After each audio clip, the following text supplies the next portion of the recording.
정치자님 환영합니다. 오늘 당신의 지적 호기심을 완벽하게 채워드릴 이번 심층 탐구 시간에 오신 것을 환영합니다. 네, 반갑습니다. 오늘 우리 앞에는 아주 흥미롭고 어쩌면 우리의 고정관념을 완전히 깨부술 수 있는 주제가 놓여 있죠. 맞습니다. 바로 오늘 우리가 다룰 자료 동양인의 영혼의 나침반, 성리학입니다. 사실 청취자님이나 저나 성리학이라는 단어를 딱 들으면 조건반사적으로 떠오르는 이미지들이 좀 있잖아요. 그렇죠. 약간 뭐랄까 서당에서 헛기침하는 훈장님이나 끝없는 탁상공론 이런 것도 몰리시죠? 그러니까요. 조선시대를 꽉 막히게 만들어서 결국 나라를 쇠락의 길로 이끈 아주 고리타분한 학문이라는 오해 말이죠. 하지만 오늘 우리가 함께 파헤쳐볼 내용에 따르면 이게 진짜 완전히 빗나간 생각입니다. 네, 놀랍게도 성리학은 전 세계 왕권 국가 중에서 유일하게 조선이라는 나라가 500년이라는 그 기나긴 세월을 버티게 만든 핵심이거든요. 맞아요. 믿을 수 없을 정도로 강력하고 철저하게 실용적인 통치 시스템이자 철학이었습니다. 그래서 오늘 이번 심층 탐구의 미션은 아주 명확합니다. 서양 철학이 말하는 개인적인 행복 추구 방식과 확연하게 대비되는 그 동양 철학의 관계중심적 사고방식을 깊이 있게 들여다보는 겁니다. 뜬구름 잡는 소리가 절대 아니고요. 철저하게 현실적이고 유연한 중용의 실용성이 정보의 홍수 속에서 이 복잡한 현대사회를 살아가는 청취자님에게 어떻게 강력한 삶의 무기가 될 수 있는지 하나씩 해부해 볼 겁니다. 자, 이걸 한번 파헤쳐보죠. 가장 먼저 서양 철학과 동양 철학이 세상을 바라보는 그 출발점부터 비교해보면 좋을 것 같아요. 네, 서양 철학의 뿌리를 거슬러 올라가면 그들이 가장 집착했던 핵심 주제가 나옵니다. 바로 존재입니다. 존재요. 나라는 개인이 궁극적인 행복에 도달하려면 도대체 어떤 모습이 되어야 하는가? 여기에 집중했다는 거죠? 그렇죠. 플라톤이 기틀을 다지고 칸트가 집대성한 개념들을 보면 최고의 인간상은 진, 선, 미를 조화롭게 갖춘 사람입니다. 이성으로 끊임없이 진리를 탐구하고 행동으로는 선한 삶을 실천하고 또 감정과 육체로는 아름다움을 느끼고 가꾸는 것. 이 세 가지 톱니바퀴가 완벽하게 맞물려 돌아가야 행복이 완성된다는 논리네요. 네. 그리고 그 관점이 현대사회를 주도해온 것은 부인할 수 없는 사실입니다. 끊임없이 자아를 성찰하고 개인의 성취를 극대화하려는 현대인들의 모습이 딱 그 연장선에 있죠. 그런데 여기서 아주 날카로운 문제 제기가 등장하더라고요. 과연 현대인들이 이 진선미를 조화롭게 추구하고 있느냐는 겁니다. 맞습니다. 여기서 매력적인 부분은 현실을 보면 우리가 이 중 하나에만 과도하게 매몰되는 경향이 있다는 걸 꼬집는다는 거예요. 진리를 찾겠다면서 하루 종일 스마트폰으로 정보와 뉴스에만 파묻혀 있거나 아니면 아름다움을 쫓겠다며 외모나 물질적인 거칠에 강박적으로 집착하는 경우들이죠. 그건 진정한 조화라기보다는 일종의 중독 상태에 가깝습니다. 개인의 존재와 성취에만 너무 집중하다 보니까 오히려 스스로를 갉아먹는 역설에 빠진 셈입니다.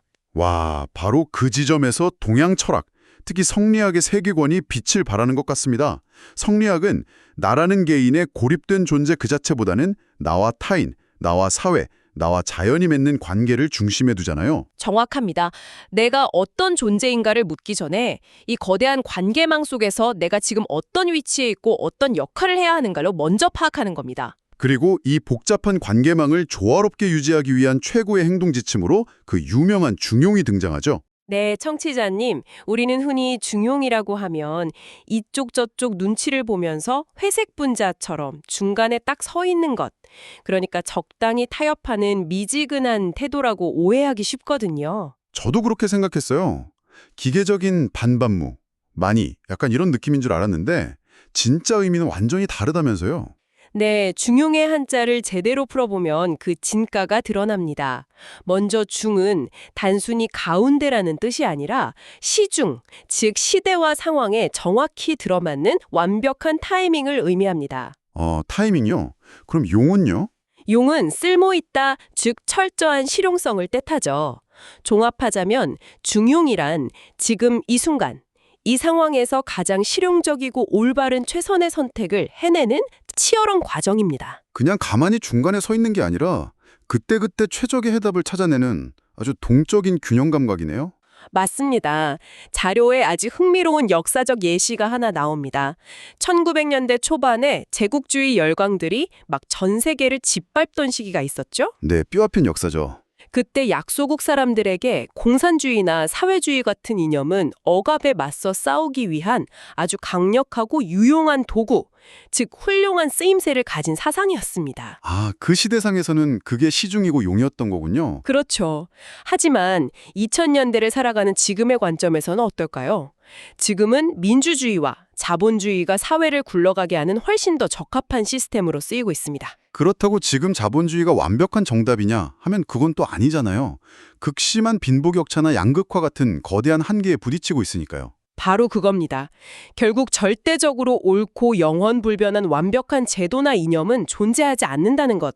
이게 중용의 핵심 통찰입니다. 시대와 조건이 변하면 그에 맞춰서 대립하는 가치들 사이를 파고들어 지금 당장 우리 삶을 나아지게 할 가장 실용적인 대안을 선택해야 한다는 뜻이군요. 네, 청취자님. 서양 철학의 영향 아래서 우리는 종종 신의 본질은 무엇인가? 사후세계는 존재하는가? 이런 답 안 나오는 형이상학적인 질문에 엄청난 에너지로 쏟곤하잖아요. 맞아요. 그런데 중용의 실용주의적 관점에서 보면 당장 증명할 수도 없는 영원한 진리에 매달려서 시간을 낭비하는 게 좀 어리석게 느껴지기도 합니다. 그럴 바에야 당장 내 삶의 질을 높이고 사회 문제를 해결할 수 있는 것들을 집중하라는 거죠. 역사적으로 비유하자면 종이나 화약, 나침반 같은 실질적인 기술을 개발하는 데 집중하는 겁니다. 정보과잉 시대를 살면서 매일같이 필요한 이념 논쟁에 시달리는 당신에게 이 철저한 중용의 실용성은 진짜 중요한 것에만 집중하게 해주는 훌륭한 해방구가 될 수 있겠네요. 동양인들이 예로부터 눈에 보이지 않는 신학적 논쟁보다는 당장 백성들의 배를 불리고 치수를 관리하는 구체적인 실천에 훨씬 공을 들인 이유가 바로 거기에 있습니다. 여기서 정말 흥미로운 점이 등장합니다.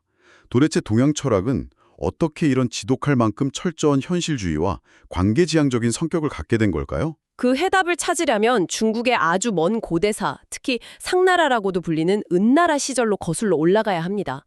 사상사에 엄청난 획을 긋는 극적인 전환점이 발생하거든요. 아, 그 은나라 시절 이야기 말이죠. 그때 사람들도 처음부터 현실주의자는 아니었다고 들었습니다. 그들도 서양처럼 생사화복을 쥐고 흔드는 절대적인 하늘의 존재를 믿었다면서요? 네, 굳게 믿었죠. 그런데 치명적인 문제가 하나 있었습니다.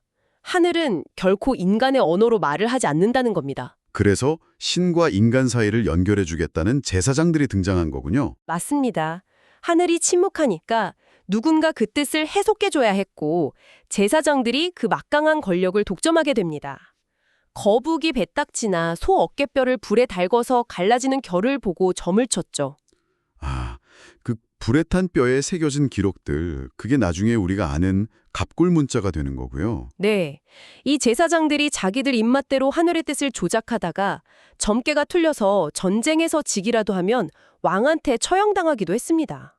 문제는 이 권력이 걷잡을 수 없이 부패하고 타락했다는 건데 그 유명한 주지웅님 이야기가 여기서 나오죠. 그렇습니다.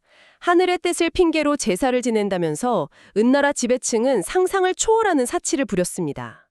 은나라 주왕이라는 폭군은 애첩을 기쁘게 하려고 궁궐에 아예 연못을 술로 채웠어요. 와, 숲의 나무마다 고기를 빽빽하게 매달아 놓고 밤낮 없이 연회를 벌였다는 그 주지웅님이요. 백성들은 굶어 죽어가고 있는데 말입니다. 네, 지배층은 신에게 제사 지낸다는 명분 아래 인간의 가장 밑바닥에 있는 동물적 본능과 탐욕만 채우고 있었던 겁니다. 그 결과는 단연히 국가의 처참한 멸망이었죠. 이걸 더 큰 그림과 연결해보자면 은나라의 멸망과 이어진 주나라의 건국은 단순한 왕조 교체가 아니었네요. 철학사적으로 엄청난 혁명이었습니다. 맞습니다. 폭군을 몰아내고 권력을 잡은 주나라 혁명 세력은 딜레마에 빠졌어요. 백성들은 여전히 은나라의 하늘을 두려워하고 있었으니까요. 어째서 절대적인 하늘이 은나라를 버리고 우리 주나라를 선택했는가?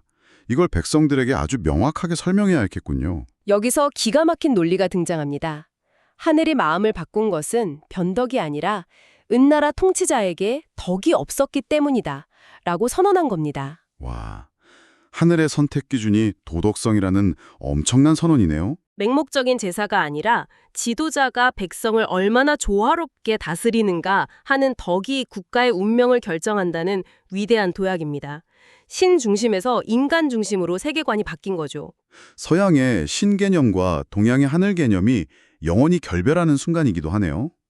서양의 신이 세상을 창조하고 감시하는 설계자라면 동양의 하늘은 완전히 새롭게 정의되었으니까요. 네, 성리학을 비롯한 동양 철학에서는 하늘은 만물에 끊임없이 생명력을 불어넣는 멈추지 않는 지속적 창조 과정 그 자체예요. 인간한테 일일이 명령을 내리는 대신 스스로 길을 찾도록 자유의지를 주고요. 하늘, 땅, 인간이 각자 평행하게 자기 길을 간다는 거대한 우주관이네요. 바로 그것이 천지인 사상입니다.